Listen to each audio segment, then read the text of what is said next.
Hello and welcome to this week's coffee vlog on a Friday heading home. It's the 5th of June. Now if you just look that way, I'll just point that way a bit, you see those road works? Yep, that's our fault. That is the sort of culmination of sorting out the water leak. That isn't our problem, but has been turned into my problem just by people complaining about it. So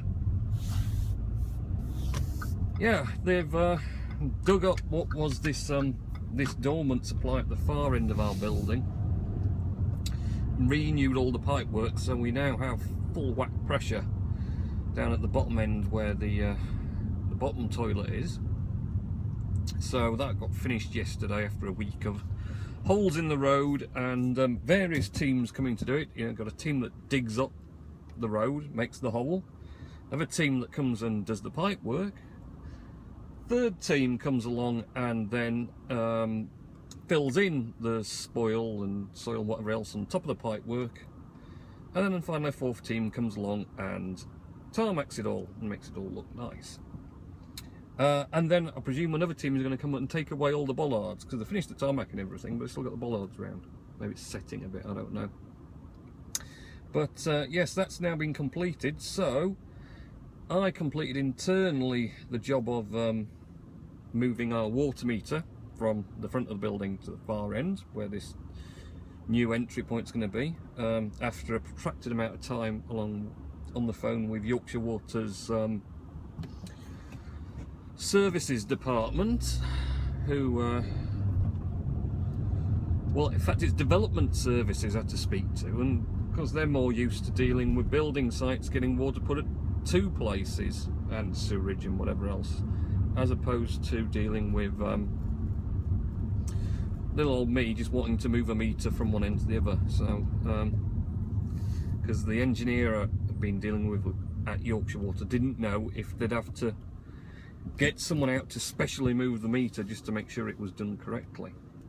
Just unbolting it and bolting it back on again. It's compression fittings, so it's not exactly rocket science. But yes, presumably they want to make sure I don't put it on backwards so that the meter runs in reverse, and it seems like I'm using less and less water by the day.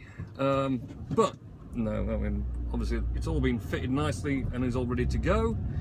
So now they can turn off what was the supply we were using that has the leak on at the back that isn't my problem, but has been for some reason, or just because the people whose car park it's been soaking have been moaning at me as opposed to anyone else, so it's become my job to fix it one way or the other. So that's all done, roadwork's done, that done, hooray! So other things, did watch last week quite a good film, I suppose. I've actually watched a few, but this is quite notable. It's called Chappie, and I was fully expecting it to be about dog food. Now only people whoever watched, well, not watched it, only people probably fairly old like me will remember Chappie the dog food anyway, or the adverts that go with it. But yeah, watched Chappie. It wasn't about dog food, it was in fact about robots and gangsters, and it kind of reminded me of Lethal Weapon, mainly because the accents. It's based in South Africa, you see, so that particular South African Lethal Weapon, I can't remember which number it was, it doesn't matter really, but yeah, it reminded me a lot of that because they're all South African. But it was a good film, actually. Don't know, I probably wouldn't have gone out of my way to watch it, but it was entertaining. I don't really want to go into too much about it because it would probably spoil it if you're planning on watching it, but yeah, it's entertaining. There's some more light-hearted bits, there's a fairly decent amount of violence and shooting and death as well, so it's not a kids film for sure, but yeah, it's alright, it's interesting. It raises some interesting points again, on relating on technology as such, and robotics and artificial intelligence of robots, as it were. So yeah, Chappie, if you you get a chance to check that out. It's like I say, it's worthwhile watch. I wouldn't say it's not something I'd say go out of your way and get hold of it, but if you've got the time, nothing better to do, give Chappie a go. Gaming front, not really been playing many games, to be honest. Just been busy with other things, I suppose. But one we've sort of dabbled with a fair bit on the PlayStation 4 is called Guacamelee. It's not guacamole as in the food, it's Guacamelee, and it's actually the sort of Mexican, that I think it's called luchas. So the sort of the masked wrestlers in all the spandex outfits. I think Jack Black did a film once where he was one. I forget the name of that though completely.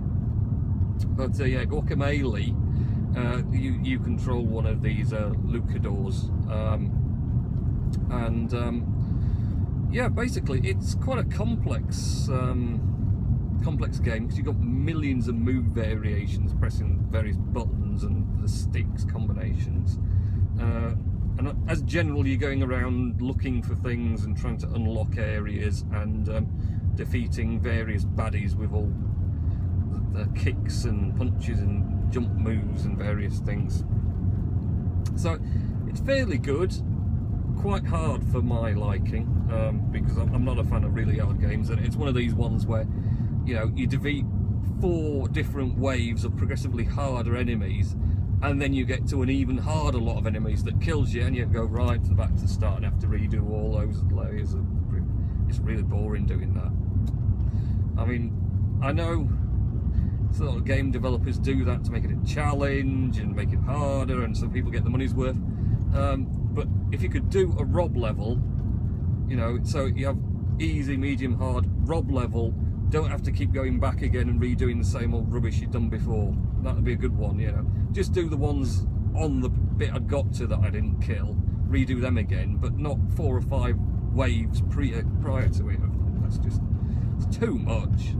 I don't enjoy just redoing the same stuff over and over, just so you get that final bit of, oh, I finally did it. Yeah, I never get to that point because I get bored before and I just don't bother playing it. So, but there you are, Guacamelee on PS4. I think there was another PlayStation Network PS Plus freebie, so yeah, it's not too bad, not too bad. So Windows, yet another update, yeah, for Windows this week. Now on build 10,130 or 10130, or however you want to call about it, really. Yeah, it's again changed the start menu sort of aspect with this whatever it is they're doing with it. I'm not sure really, but the start menu, now you click your start button and you're straight into this sort of live tile interface, as it were. And so you open that, you've got all your live tiles. They're now spread all the way across the screen. Again, the last update seemed to restrict them to one little narrow band you had to scroll up and down. They're now spread out again. But the problem is, now, if you want to access what would be your your frequently used apps, or the all apps menu, or if you want to just shut down or restart the computer, what you have to do, you click your Windows button wherever you've got it located with your taskbar, bottom left for me, pretty traditional, and up comes this like Metro UI, all these live tile boxes of your different shortcuts. But then you're going to go to the top left, so from bottom all the way up to top, to click these 3 bars that indicate that you're going to spring open a menu. And so you click that and it opens up your menu bar, pulls it out from the side, as it were. But then if you want to shut down, for example, the computer, which I do a lot because it's a virtual machine, so I don't leave it running, you've got to go all the way back down to where you were starting from on your Windows button. So it's sort of like you go, right, what I want isn't there, so I've got to go all the way up here. Now I've done that, I've got to go all the way back down where I started. It probably makes sense when you've got a touchscreen PC, or it's not as annoying, but if you're using a mouse or trackpad or whatever else, it's a pain in the butt to be going up and down. Why they couldn't just have those little bars near the bottom where you'd already just clicked, so you click there, it pops out. Who thought I'll stick them right up there at the top? Because I don't know, because maybe people notice them more.